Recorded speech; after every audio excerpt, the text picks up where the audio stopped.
بسم الله الرحمن الرحيم. جمال الوجود بذكر الإله، وتصفو الحياة بنور هدى. جمال الوجود بذكر الإله، وتصفو الحياة بنور هدى. وتطلب نفس له طاعة، ويبلغ سعد إلى منتهى. Sebagai pembahasan akhlak, pertama sebelum kita membahas sifat-sifat yang menjadi keutamaan dan kesempurnaan manusia, terlebih dahulu kita membahas tentang pengetahuan diri.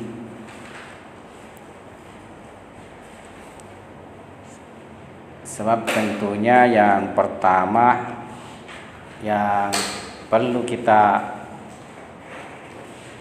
ma'rifati sebelum ma'rifati sifat-sifat yang utama bagi manusia adalah diri manusia itu sendiri.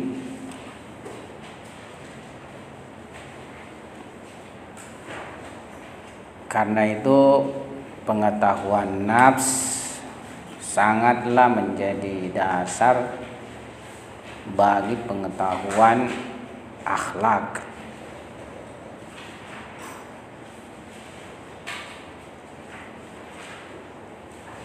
Ya, tentu banyak pandangan tentang manusia, baik dari tinjauan pandangan filosof maupun dengan pandangan yang berasaskan kitab suci.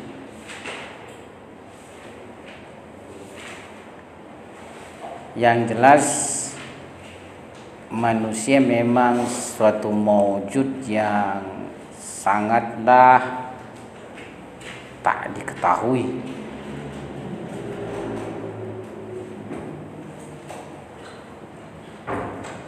Ya, tentu tetap kita mempunyai pengetahuan terhadap manusia sejauh kemampuan daripada akal manusia dalam mengenali diri mereka.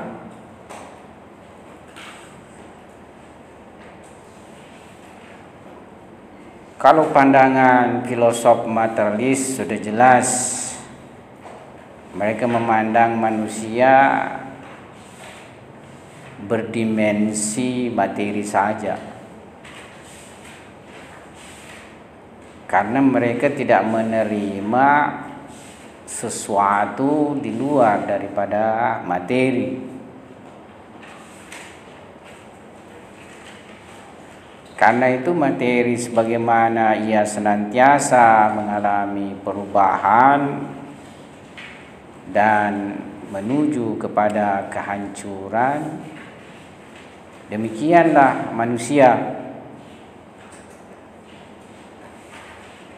Manusia hanya menjalani serangkaian perjalanan di mana ia diawali ketika lahir sebagai seorang bayi manusia, tidak berbeda misalnya dengan bayi binatang lainnya. Bahkan manusia lebih lemah dari binatang lainnya. Kita bisa mengamati bayi manusia, kalau ia baru lahir itu tidak bisa apa-apa. Seluruh keperluannya mesti dibantu oleh orang lain. Tapi beberapa binatang kalau kita amati ya dari awal kelahirannya itu sudah mempunyai kekuatan-kekuatan tersendiri, ya, di mana kadang tidak terlalu membutuhkan pertolongan dan bantuan dari yang lain.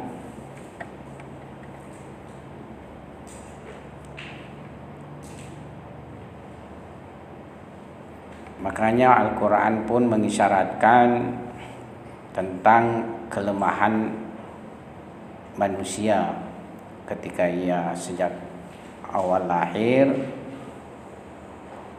ya, tentu sampai justru mengalami pertumbuhan.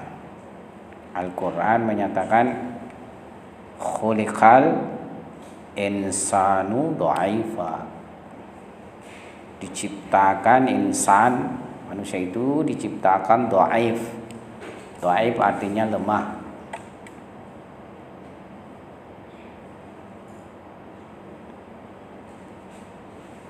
Kalau kita amati misalnya kehidupan seekor kuda, ya, ketika anak kuda lahir memang awalnya ya istilahnya belum terlalu ini ya, tapi tidak lama kemudian, berapa jam kemudian, ya, ini sudah belajar berdiri. Kalau manusia ya istilahnya mempunyai jenjang waktu, rentang waktu yang cukup lama baru bisa berdiri.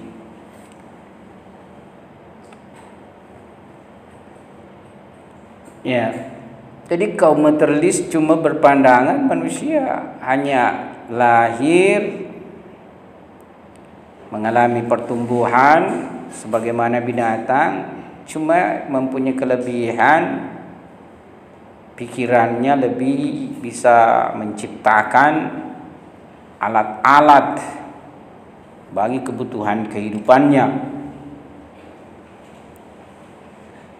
Ia bisa menciptakan pada fase awal alat berburu, alat bertani, menggunakan kuda, menggunakan keledai sebagai alat transportasi. Kemudian perlahan-lahan bisa membuat lebih canggih lagi alat-alatnya kan. Sampai sekarang misalnya alat-alat yang dibuat manusia yang kita sebut dengan teknologi, ya sedemikian canggihnya. Tapi manusia ya hidup, mengalami kesenangan, mengalami penderitaan,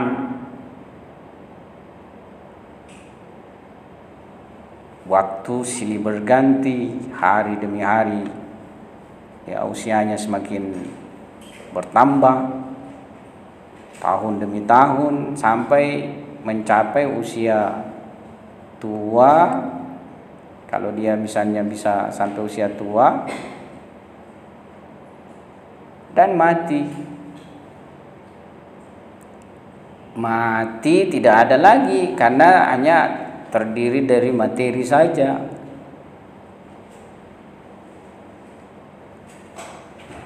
Ya, ini manusia hanyalah tubuh itu. Dimana kenapa bisa disebut hidup? Karena adanya misalnya detak jantung, aliran darah, dan hal lainnya. Tapi tidak lebih daripada sel-sel materi saja. Dan sudah mati, mengalami kehancuran, habis, selesai. Dulu saya punya pelajaran di sini tentang masalah ma'ad, kehidupan setelah kematian. Ya, jadi mereka yang mengingkari ma'ad mengira kalau manusia sudah ditanam di tanah itu lenyap, selesai sudah, tidak ada lagi permasalahan. Karena memang pada prinsipnya mereka kaum materialis ya cuma berpandangan realitas itu hanya materi saja. Jadi ada itu sama dengan materi. Wujud itu sama dengan terindrai, sama dengan materi. Tapi ajaran langit, para anbiya menyampaikan kepada kita kalau manusia itu bukan hanya tersusun dari materi, tapi ada aspek non materi. Kalau di ayat suci Al-Quran disyaratkan misalnya wa nufikha fihi min ruhi. Di samping jasadnya, jisimnya ini yang berdimensi materi, ada dimensi non materi, adalah perkara metafisis.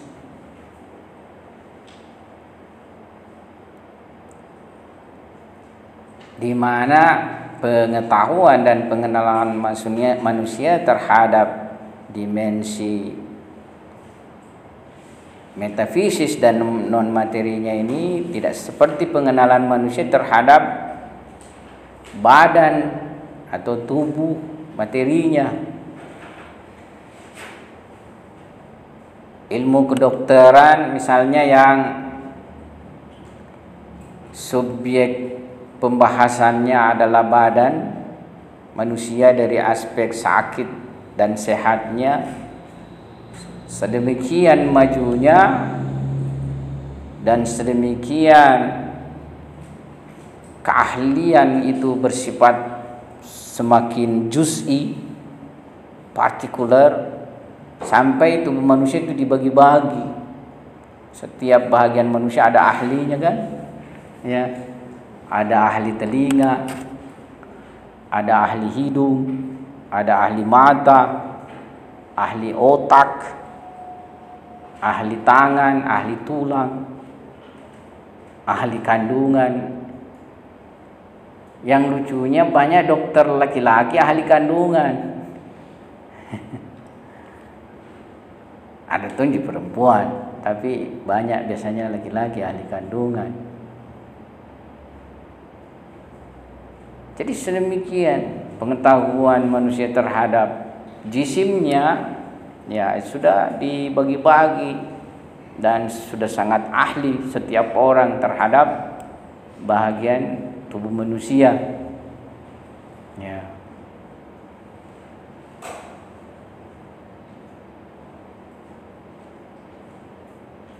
Ahli jantung, ahli hati, ahli ginjal.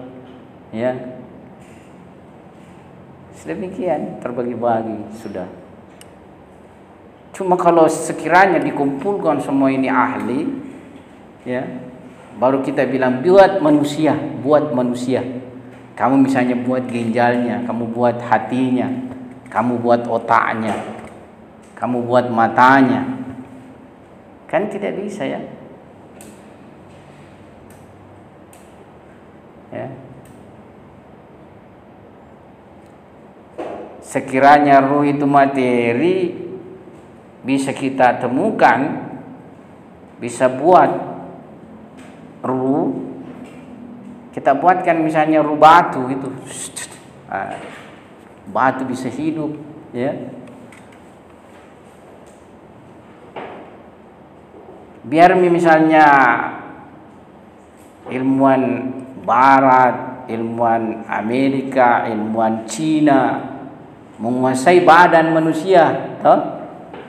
Kita kuasai misalnya ruh kan, ya. Jadi dia bisa buat pesawat, nah, kita buat ruh misalnya bisa kita buat seperti burung terbang, kan canggih, ya. Tapi Nabi Isa kan di dalam ayat suci Al-Quran, ya, bisa menghidupkan orang mati dengan izin Tuhan, tapi dalam ayat suci Al-Quran dengan izin Tuhan.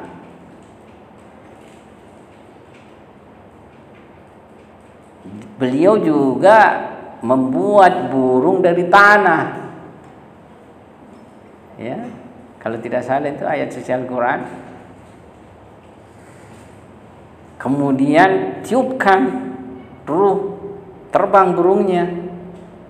Ingat tidak ada ayat seperti itu? Pernah dengar ceramah? Saya ini lagi ingat-ingat saja. Tapi mukjizat Nabi Isa itu kan menghidupkan orang mati, mengetahui apa saja yang ada di rumah tanpa diberitahu, menyembuhkan sakit kusta, membuat bisa melihat anak yang dari lahir tidak melihat, ya, buta sama sekali. Saya lupa apa ini juga mukjizatnya atau ini mukjizat Nabi Ibrahim. Tapi sepertinya mukjizat Nabi Isa juga, membuat burung dari tanah kemudian bisa kasih jadi burung terbang. Kenapa kita tidak cari ilmunya itu ya? Kan heran orang barat kalau kita bisa buat seperti itu. Ya mestinya kan lebih maju lagi. Ya, yang jelas karena manusia tidak mengenali aspek nafs, ya, sehingga manusia hari ini tidak bisa istilahnya mempunyai kemampuan dalam perkara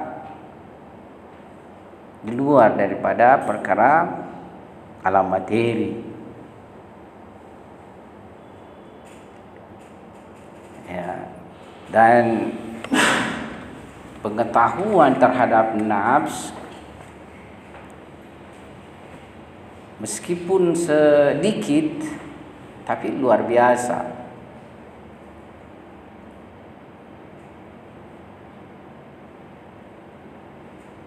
Seseorang yang mampu mengenali nafsnya dan menyempurnakan nafsnya, dia bisa mencipta dirinya seperti ikan sekaligus seperti burung. Kenapa seperti ikan? Karena dia tidak perlu naik kapal laut, jalan-jalan di laut seperti ikan berenang di laut. Dia jalan-jalan saja di laut dengan kecepatan yang sesuai dia inginkan. Kenapa dia bisa seperti burung? Dia bisa melayang-layang di angkasa. Pernah dengar kisah-kisah sufi yang bisa salat di udara?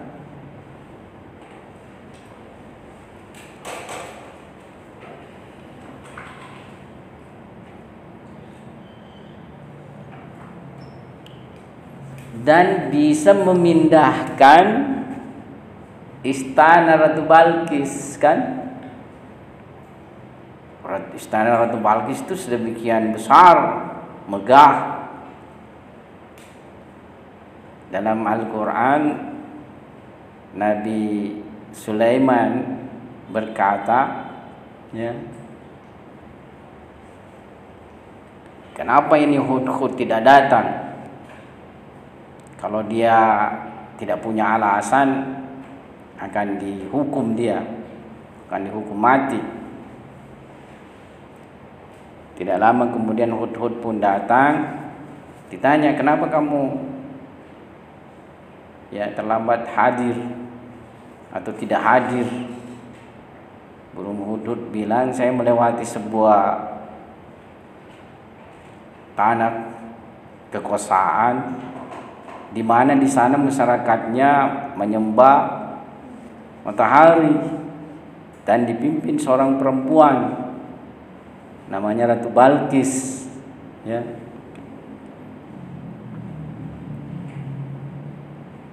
Singkat cerita, Nabi Sulaiman memberi surat kepada Nabi Hudhud kepada burung hudhud yang kemudian dikirim ya ke istana Ratu Balqis. Isinya di situ terdapat Bismillahirrahmanirrahim ya, dan permintaan supaya mereka ini tunduk serta patuh di bawah pemerintahan Nabi Sulaiman dan menyembah Tuhan ya. Ini Ratu Balqis ternyata perempuan cerdas. Jadi perempuan juga kalau belajar bisa juga cerdas. Sekarang ini banyak perempuan mengungguli laki-laki dalam bidang ilmu-ilmu ya. Kalau misalnya di dalam olimpiade ilmiah ya biasa juga perempuan yang juara. Atau misalnya dalam studi dia juara 1 kalahkan laki-laki. Yang penting diberi kesempatan yang sama dengan laki-laki dalam menuntut ilmu. Cuma memang saya lihat ada sedikit perempuan yang mampu sampai pada tingkat itu. Taruhlah misalnya jadi filosof. Dari sekian banyak filosof di dunia, ya berapa perempuan jumlahnya? Sangat sedikit perempuan jumlahnya.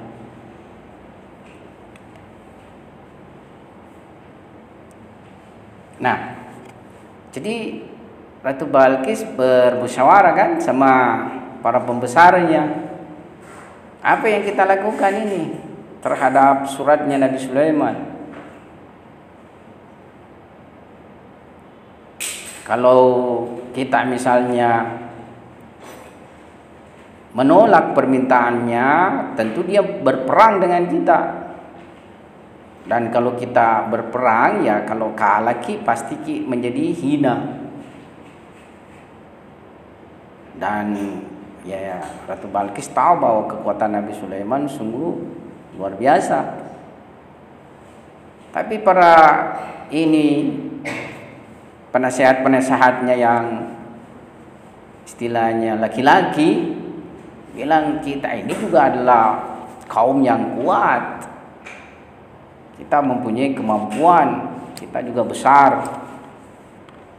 Sepertinya istilahnya dia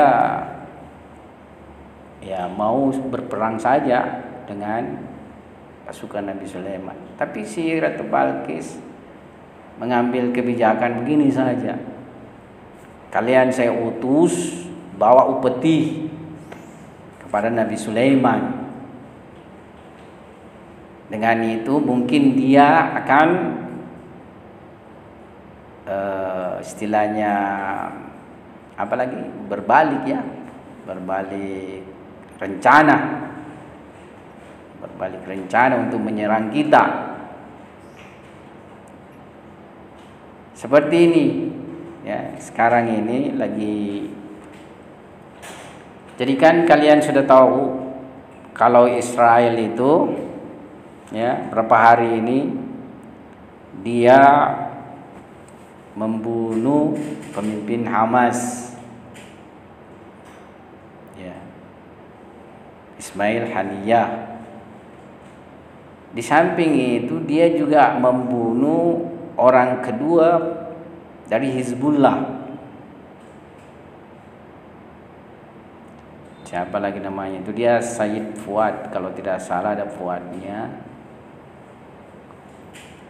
Ya, jadi dua ini tokoh dia bunuh dengan melanggar negara, pemerintahan. Ismail Haniyah dia bunuh di Tehran, melanggar wilayah teritorial Iran. Kalau yang orang kedua Hizbullah dia bunuh di tengah kota Beirut. Nah, sekarang ya waktu membalas dendam bagi Hizbullah dengan Iran. Karena mereka juga ya khawatir dengan serangan rudal-rudal baik dari Hizbullah maupun dari Iran, kirim perunding-perunding dengan janji-janji, ya, kirim utusan dari Yordania, teleponan lewat menteri luar negeri Mesir dan lain sebagainya, bahkan mengirim pembesar militer dari perundingan dari Amerika dan lain sebagainya. Tapi saya sampai hari ini melihat Iran tidak bergeming, Iran tidak bergeser untuk melakukan balasan. Sisa mungkin menunggu jam. Nah, maksud saya jadi Ratu Balkis, perempuan yang cerdas ini ya tidak mau berperang sebenarnya. Makanya dia bilang, ya kita kirim kalian, ya bawa benda-benda bernilai, ya, mutiara-mutiara, emas, perak dan lainnya. Berangkatlah ya rombongan dari negeri Yaman, kalau saya tidak salah itu, jadi kerajaan Balkis itu di Yaman dulu. Kalau Nabi Sulaiman apa di Palestina, tidak tahu juga. Berangkat membawa hadiah-hadiah, ya. Tapi ya Nabi Sulaiman tentunya dengan seluruh kekayaan berada dalam kekuasaannya, maksudnya ya sudah sangat besar sekali, dia punya kekuasaan dan kekayaan, itu tidak membutuhkan. Akhirnya dia bilang, bawa saja pulang itu, kalian bawa pulang dan tunggu kami mau menyerang ini. Ya.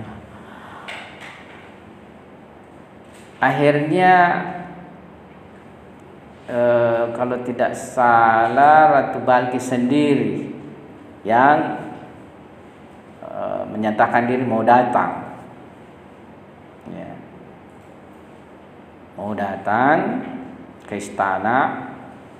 Sebenarnya mungkin alamat juga bahwa dia tidak mau perang, karena Ratu Balkis sudah paham kita berperang ya pasti hancur.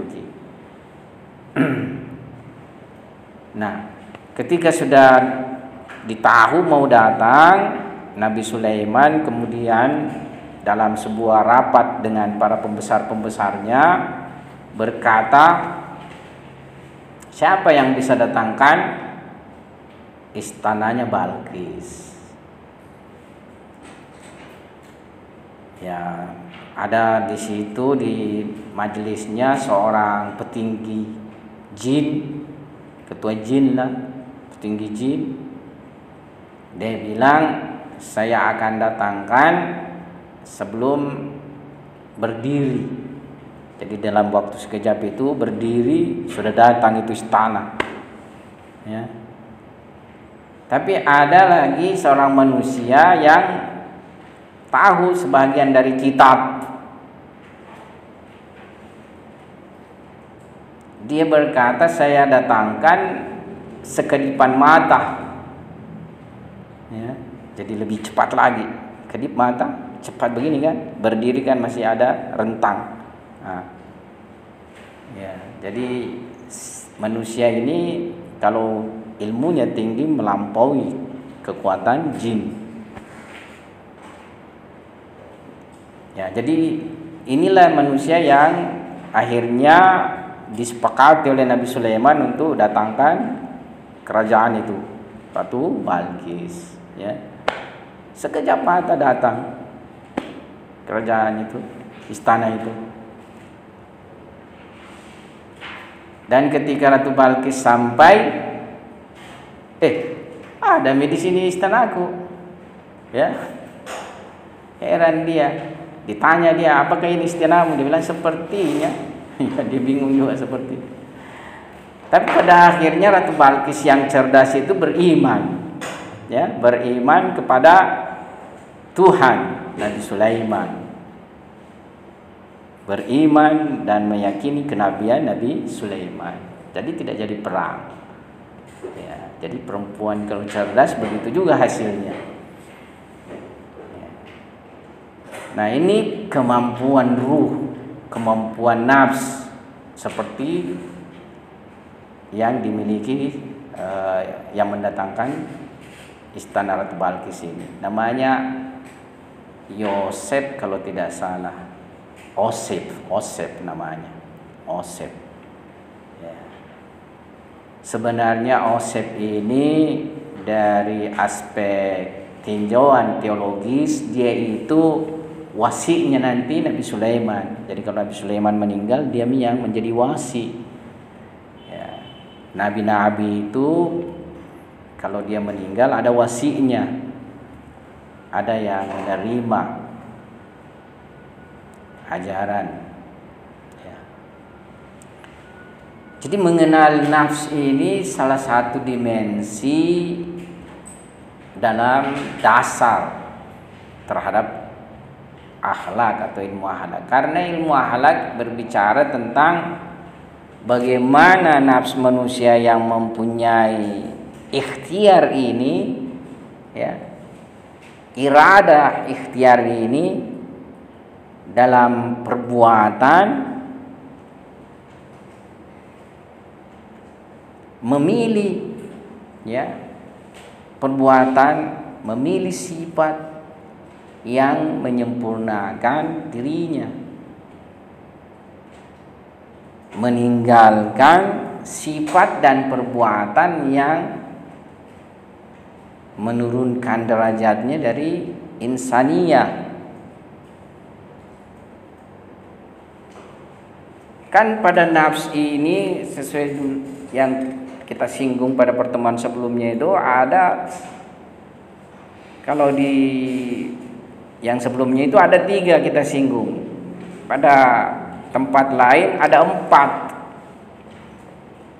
Ada potensi syahwiyah, ada potensi ghadabiyah, ada potensi natikiyah kan? Itu yang kita singgung. Tapi yang di tempat lain ulama singgung ada potensi syaitania namanya. Jadi di samping 3 ini ada lagi potensi syaitania. Dan potensi syaitania sendiri punya, ya, sifat-sifat berbeda dengan syahwiyah serta ghadabiyah itu.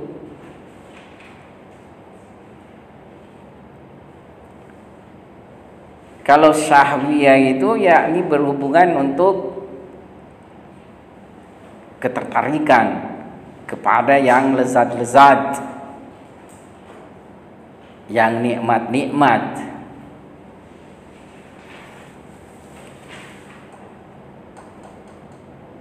Manusia dibekali syahwiyah. Tentu Tuhan tidak percuma bekali kita syahwiyah kan? Ya. Tuhan bekali kita syahwiyah, tentu tidak percuma Tuhan bekali syahwiyah. Karena itu bukan harus dia dihancurkan dan dimusnahkan sehingga sama sekali tidak ada syahwiyah pada manusia, pada diri kita. Tidak seperti itu keinginan Tuhan. Kehendak Tuhan terhadap manusia dengan syahwiyahnya yakni mengontrolnya, mendidiknya. Dengan apa dikontrol serta dididik? Dengan akal dan dengan syariat. Karena akal itu sampai tingkat tertentu memahami mana yang baik bagi manusia, mana yang buruk bagi manusia.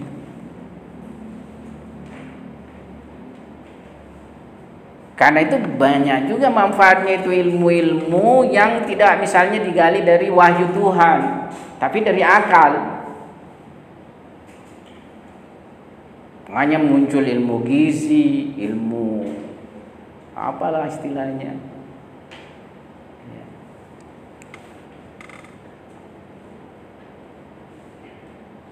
Cuma tidak cukup kalau coba akal saja, ya. Harus dibantu dengan yang lain. Apalagi kalau cuma akal memakan waktu lama. Harus ada proses yang lama dulu. Yani manusia mesti melakukan eksperimen, mendapati pengalaman-pengalaman, ya, baru ilmu itu dia peroleh. Nah, sebelum diperoleh kan berarti harus dulu terjadi pengorbanan. Siapa yang mau dikorbankan? Saya tidak mau dikorbankan misalnya, toh. Kalau dikorbankan pada dimensi, ya istilahnya tidak terlalu penting, mungkin kita terima. Ini penting sekali berhubungan dengan dunia akhirat, ya, berhubungan terlebih dengan akhirat kita. Jadi harus sudah dipahami, diketahui manusia.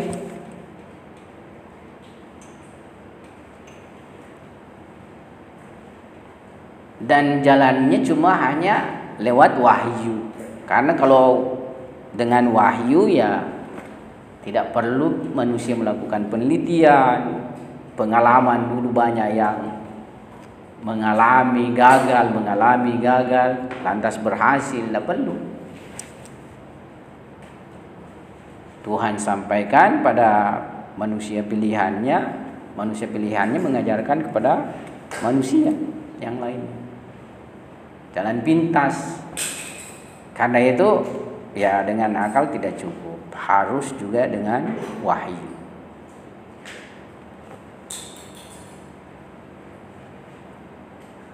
Nah, jadi syahwat kalau dia tidak dikontrol sungguh sangat berbahaya.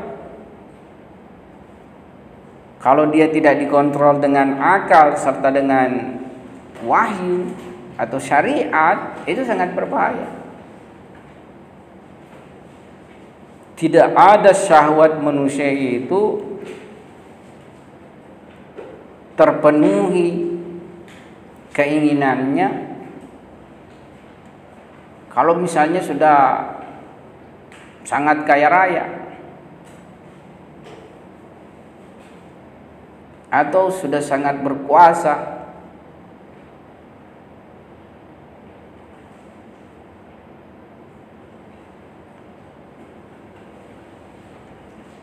Jadi sekiranya itu syahwat seorang laki-laki bisa neperistri semua perempuan itu neperistri semua.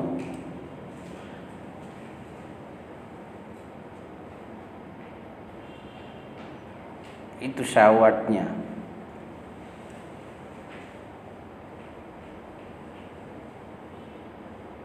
Nah, agama memberi jalan solusi yang sangat baik. Ya, syahwat tidak dimusnahkan, tapi dikontrol. Boleh kamu memiliki kekayaan, tapi ada jalannya.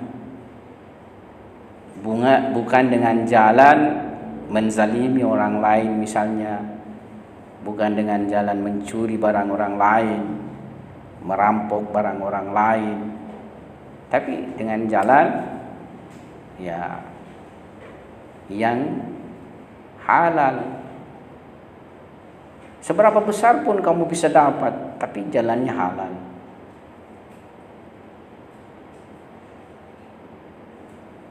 Demikian pula mau mempunyai kekuasaan, ya tidak ada masalah. Cuma sudah diberikan semacam peringatan. Ya. Mengejar kekuasaan itu dalam sebuah riwayat dijelaskan bahayanya itu lebih berbahaya seekor domba terpisah daripada gerombolannya, kemudian dikelilingi oleh serigala. Ya. Bahayanya itu orang mencari kekuasaan. Kan kita sudah tahu bagaimana bahayanya ini seekor domba kan. Lepaski dari gerombolannya, lepaski dari rombongannya, lantas dari seluruh penjuru ada serigala yang mau menerkam. Sungguh sangat berbahaya kan. Tapi lebih berbahaya orang yang mencari kekuasaan. Berbahaya keimanannya maksudnya, berbahaya agamanya. Jadi sewaktu-waktu bisa hilang agamanya, hilang akhlaknya. Sedemikian bisa cepat malah hilang. Ya. Jadi bukan berarti tidak boleh, tapi jalannya sangat susah.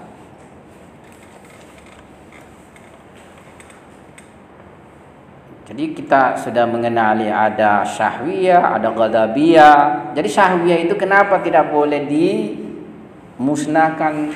Karena kalau dimusnahkan habis nanti keturunan manusia. Ya. Habis keturunan manusia. Kalau tidak ada syahwat, tidak ada keinginan makan, tidak ada keinginan minum, tidak ada keinginan tidur, tidak ada keinginan kawin. Kalau manusia tidak ada yang kawin kan habis keturunan manusia. Ya. Jadi tetap harus disisakan itu syahwat untuk kebutuhan kehidupan di dunia. Tidak ada syahwat, tidak makan, tidak minum. Seperti misalnya ada orang-orang tertentu melakukan seperti itu, ya, tidak makan, tidak minum, tidak punya tenaga. Meskipun biasanya kalau di film-film Cina itu tenaganya dia olah justru tenaga dalam. Oke lah, lain juga itu. Ya, tidak ada tenaga, ya, tidak ada kekuatan untuk bekerja, kan begitu? Tidak ada kekuatan untuk bekerja, dari mana penghasilan? Ini baru satu sisi. Tidak ada kekuatan, tidak bisa beristri. Laki-laki yang tidak punya kekuatan tidak boleh beristri. Tidak beristri, tidak punya keturunan. Tidak punya keturunan, memutus rantai silsilah wujud manusia. Meskipun misalnya 1, 2, 3 orang. Tapi kalau banyak kan, ya banyak juga terjadi. Makanya Islam ya mengajarkan pada kita, yakni bukan dihancurkan, bukan dihilangkan 100%, bukan dimusnahkan, tapi dikontrol akal yang menguasainya.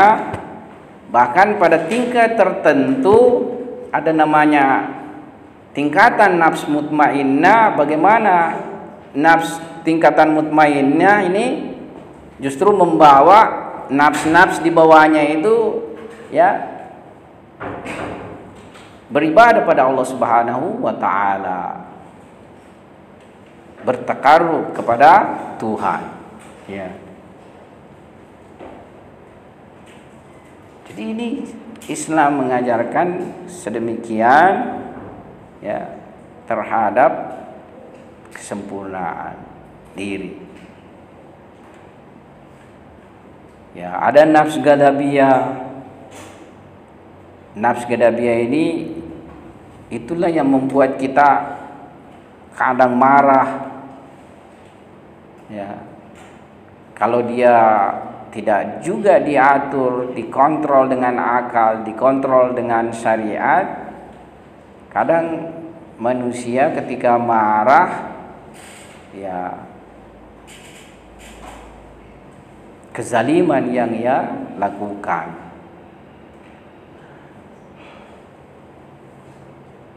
Nafs syaitaniyah Bagaimana tipe syaitan? Tipe syaitan itu ya diantaranya mewaswasi manusia, merayu-rayu manusia, membujuk manusia, menipu manusia, membohongi manusia. Nah, itulah kalau terjelma nafs setannya pada diri kita, ya seperti itu juga perilaku manusia. Mengkhianati, menipu, ya mewaswasi manusia.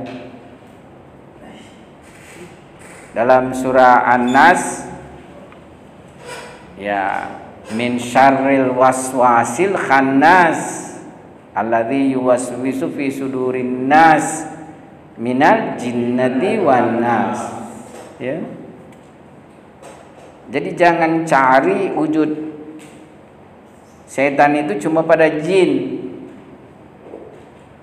tapi cari juga pada wujud manusia. Kalau sifatnya sudah mengkristal sifat-sifat setania, ya demikianlah yang ia akan lakukan terhadap manusia yang lainnya. Ini dimensi yang kita lihat yang bisa membawa turun derajat insania. Tapi kalau kita juga teliti, ya, diri manusia, nafs manusia, manusia bisa mengangkat dirinya dengan sifat-sifat serta perbuatan-perbuatan tersebut mendapatkan derajat-derajat, ya, mendapatkan derajat-derajat insania. Seperti tadi kita coba gambarkan beberapa manusia di dalam sejarah manusia ini, umat manusia ini yang disebut anbiya, para nabi-nabi itu mempunyai kekuatan dan kesempurnaan sedemikian. Seperti Nabi Isa, Nabi Sulaiman, dan nabi-nabi lainnya. Lebih dibawa dari apa yang digambarkan ayat suci Al-Quran ini terdapat pada orang-orang tertentu, ya, yang disebut wali, kadang disebut wali, ya, dia mempunyai karamah-karamah, dia memiliki karamah-karamah. Simpelnya, nafs bukanlah badan. Ya. Singkatnya, nafs bukanlah badan. Badan memang dia materi, karena itu dia juga tidak akan membutuhkan dari kadar yang bersifat materi. Ya, maksudnya sesuai dengan dirinya adalah materi, yang dia perlukan adalah materi. Butuh makan, butuh minum, butuh dilindungi dengan pakaian, dan lain sebagainya. Itu badan.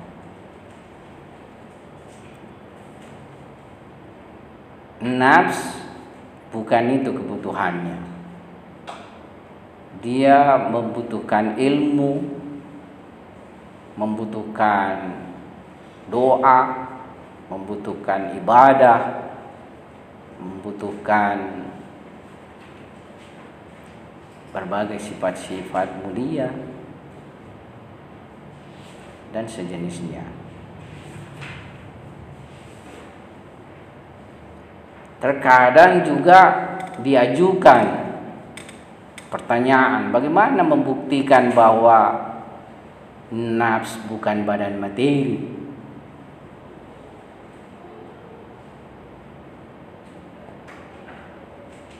Ada juga semacam ini ya. Itu pada manusia ada disebut saya ya, saya.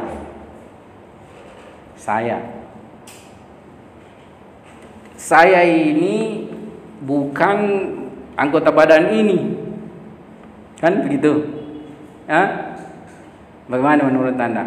Saya ini bukan anggota badan ini kan? Karena kalau misalnya tanganku ini dipotong, apakah sayanya hilang?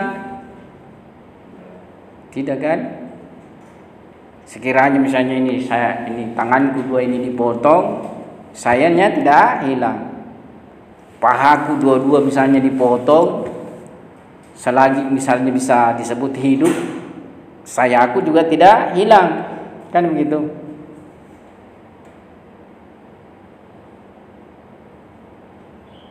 Jadi sekiranya kita ini bisa dihilangkan semua anggota-anggota badan kita ini, tetap saya atau akunya kita itu tidak hilang.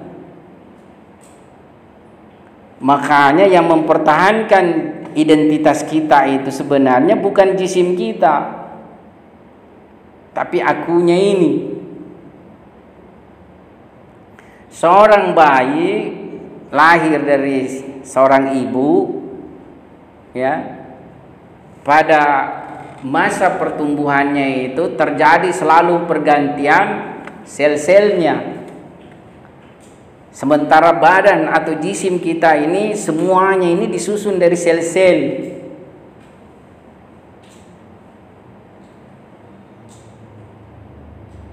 Jadi sel-sel itu berganti terus. Sehingga pada usia tertentu seorang bayi yang membawa sel-sel pada masa dia dilahirkan itu semua sudah terganti pada usia itu, ya. Artinya semua jisimnya yang nabawa dulu waktu dia dari ibunya, lahir dari ibunya, sudah habis di semua itu, ya. Ini sesuai dengan sains ya sekarang ini, ilmu pengetahuan sekarang ini sains. Jadi semuanya hilang itu, tak ada tersisa. Tapi akunya tetap bertahan.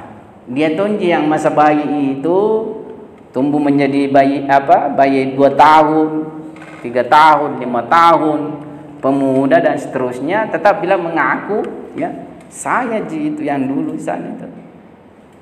Ya. Kalau saya jisimnya bukan, karena sudah tidak ada tersisa jisim yang dia bawa sejak lahir itu, tidak ada sama sekali. Terganti seluruh sel-selnya. Yang tersisa saya itu, yang menyadari dirinya itu yang tersisa. Yang menyadari dirinya ini bukanlah jisim.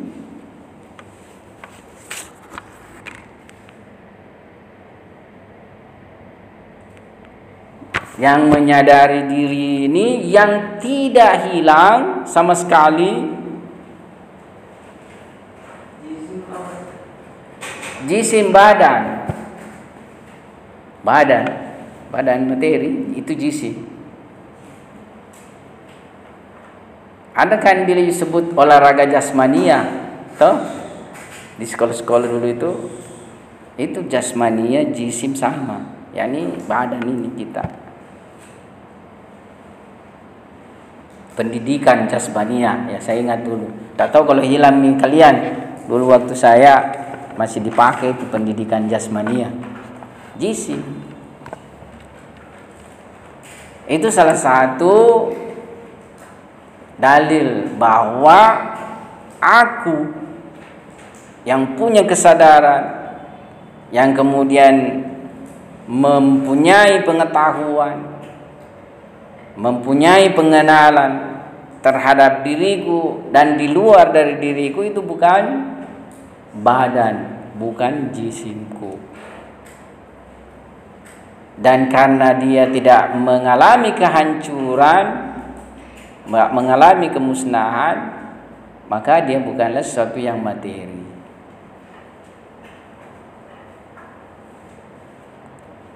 Ya, salah satu dalil. Ada juga dalil, tapi ini dalil sudah masuk dalil akhlaki, ya. Tapi masih dipakai juga dalam ini. Bahkan ini dalil bisa disebut juga dalil dasarnya nakli. Nakli itu artinya teks kitab suci kah atau hadis, itu disebut dalil nakli. Ketika kita tidur, semua kita punya indera-indera ini tidak ada berfungsi. Mata tidak melihat, pendengaran tidak mendengar. Makanya kalau kita pergi salat Jumat, biasanya kalau sudah ngantuk sekali, hilang pendengaran sama sekali, nah itu sudah batal wudu, harus berwudu lagi. Tapi kalau masih ada terdengar itu sayup-sayup apa semua, itu belum dihitung batal. Penciuman hilang, penglihatan hilang, pendengaran hilang, peraba hilang, semua hilang penginderaan kita. Kalau kita tidur kan. Tapi pada kondisi tertentu dan pada orang tertentu ada kesadaran ketika dia tidur, malah sadar dia punya diri pergi jalan-jalan, keliling-keliling, ya, pergi jalan-jalan, keliling-keliling. Kadang itu sangat sekejap waktu, tapi banyak peristiwa yang dialami. Ketemu kakeknya lah, ketemu neneknya, ya. Dan pada orang tertentu ada disebut mimpi sodik, mimpi sodikah, yakni mimpi yang benar-benar punya kenyataan, ya. Nah inilah yang saya bilang ada landasan dalilnya, naklinya. Karena di dalam dalil nakli itu disebutkan bahwa mimpi sodikah itu sebahagian daripada kenabian.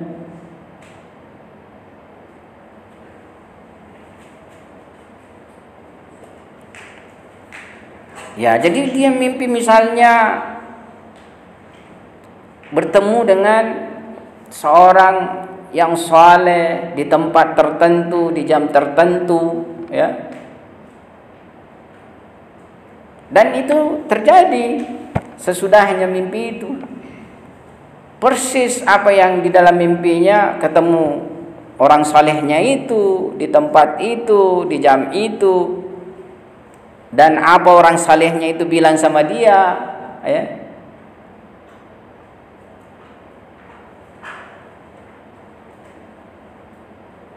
Sementara kan istirahat nih semua. Pendengaran istirahat, penglihatan istirahat, penciuman istirahat, peraba istirahat. Kejadiannya hanya dalam tempo sekejap saja. Sementara kalau di dunia waktu, ya, itu memakan durasi yang cukup panjang misalnya. Karena salah satu memang dimensi alam non materi itu di situ tidak ada waktu. Zaman, tidak ada zamannya di situ. Tidak bisa kita berbicara zaman di situ. Zaman hanya ada dalam dunia materi ini. Kalaupun kita mau mengatakan di sana ada zaman, ya zaman yang bersesuaian dengan alam tersebut. Tidak sebagaimana zaman dan waktu yang kita definisikan untuk alam materi ini.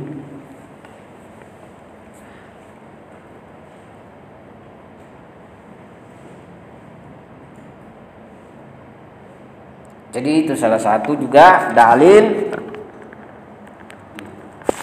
terkait masalah kenonmaterian diri atau nafs atau ruh.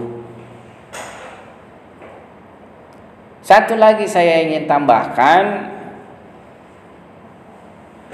beberapa manusia-manusia yang mempunyai keutamaan itu bisa melepaskan ruhnya dari jasadnya. Ya.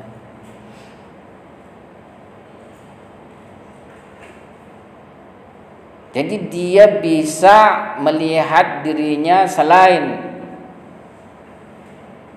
tubuh materinya, juga ada tubuh misalinya. Ini tubuh misali. Jadi kalau kalian nanti belajar filsafat itu membuktikan selain alam materi ini ada disebut alam misali. Alam yang tidak berdimensi, ada panjang, ada lebar, ada volume. Tapi dia kurang lebih ya seperti kalian berkhayal. Berkhayal coba pohon. Kita bisa berkhayal pohon. Ini muncul pohon pada kita. Ada panjangnya, ada lebarnya, ada warnanya. Ya, di khayal kita kan. Tapi bukan punya volume, tidak ada masanya. Sekiranya ada masanya, kepala kita kan tidak kuat, ya, tidak ada masanya. Nah, ada alam begitu modelnya, sama dengan mimpi tadi yang kita gambarkan itu, ya. Sebenarnya kalau mimpi sodikah itu dia memasuki sebuah alam misali namanya. Di sana tidak ada massa, tidak ada volume. Tapi karena ada bentuk, makanya bisa pengenalan misali. Karena ada lagi alam lebih tinggi di mana tidak ada lagi bentuk di sana. Makna saja.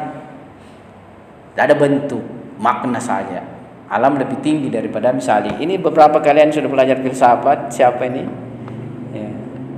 Siapa namamu kamu? Alvin. Apa? Alvin. Alvin. Aha, Alvin ya. Kalau kamu Tahar, Alim Tahar, Muhammad Tahar. Siapa lagi satu? Asma. Yang mana perempuan? Asma. Ya. Oke. Sudah pernah belajar filsafat sama Ustaz Adlani ya. Jadi demikian. Ada manusia bisa mengeluarkan nafsnya itu dari badannya, pergi kemana-mana dia, tidak ditahu waktunya. Makanya bisa misalnya sekejap ada di Jakarta, ya. Ada lagi misalnya di Bandung, seperti itu.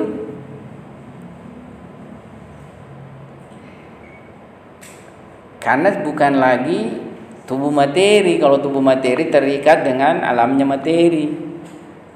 Mau ke Jakarta misalnya, minimal berapa jam dia dipakai waktu itu. Dari sini ke bandara ke dulu, naiki pesawat hampir 2 jam baru tiba Jakarta kan. Kalau itu tidak perlu. Perbuatannya juga kumpayakun. Kata Al-Quran kan, idza arada syai'an, kalau Tuhan menginginkan satu, idza arada syai'an ayaqula lahu kum fayakun. Kum fayakun, jadilah. Ya. Di surga begitu sebenarnya nanti peristiwanya. Tidak perlu mau sesuatu, pergi dulu di pasar beli, dicuci, dipotong-potong, dimasak, baru dimakan. Waktunya lama sekali. Makanya itu yang membuat kadang pusing kesian perempuan kalau dia harus menyediakan makanan. Mau belajar, sementara mau juga masak. Kalau laki-laki kadang enak-enak saja dia, tidak ada kerja. Pergi pasar 10 menit, paling lama setengah jam, beli ikan, beli sayur, nah, sudah bawa pulang. Perempuan lama pekerjaannya itu, dapur 2 jam lebih, mau kasihan belajar. Jadi kalau tidak kalian kalahkan perempuan, ya kalian tonji yang tidak mau kalahkan, waktunya banyak. Ya, kecuali kalau kalian juga terlibat masak, ya lain lagi ceritanya. Anehnya itu koki yang paling enak masakannya laki-laki, yang juara biasa permasakan. Kenapa tosis yang itu? Masa anak alat perempuan? Ya, perkokian. Makanya pada restoran-restoran tertentu itu yang mewah justru laki-laki kokinya, suruh masak. Jadi ini tadi gambarannya tentang masalah ke non material nafs. Jadi ada istilahnya 3 dalil yang kita ajukan terkait masalah ke non material nafs. Ya, jadi karena nafs non materi, ya makanya ketika manusia mati, ya tidak musnah, tidak hancur. Ya, makanya teori nafs yang sangat masyhur di dalam filsafat, ya, teori yang sangat masyhur, nafs itu adalah non materi barunya, kebaruannya itu maksudnya keberadaan awalnya itu non materi, demikian pula keberlanjutannya adalah non materi. Dan karena non materi itu dia tidak akan musnah, tidak mengalami kemusnahan dan kehancuran, makanya nafsu manusia tidak akan mengalami kehancuran, kemusnahan, dan kematian itu adalah perpindahan dari alam jisimnya, alam materinya menuju kepada alam non materi. Dan di alam sana punya perhitungan terhadap sifat-sifat yang dia bawa. Sifat-sifat juga itu bukan materi. Marah itu mana marah? Ini kacamata aku mau lihat marah. Tidak ada marah toh, ya. Mana itu rindu? Tidak ada rindu. Jadi dia juga non materi. Jadi di bawah itu nafs yang non materi, yang non materi ini. Badan ini ditinggal misalnya mengalami kehancuran. Nah, ini yang bawa ini kalau suka marah nanti di sana menjelma juga itu suka marahnya. Ya. Semua sifat-sifat nanti ini menjelma pada nafs di alam berikutnya. Di alam sini juga sudah terjelma kalau sudah malakah, ya, pada kita. Saya kira ini saya punya pembahasan sore hari ini. Insyaallah kita akan berlanjut pembahasan seterusnya. Sekian, wabillahi taufiq wal hidayah. Assalamualaikum warahmatullahi wabarakatuh. شغوف إلى ربه أحب رضاه أحب لقاه.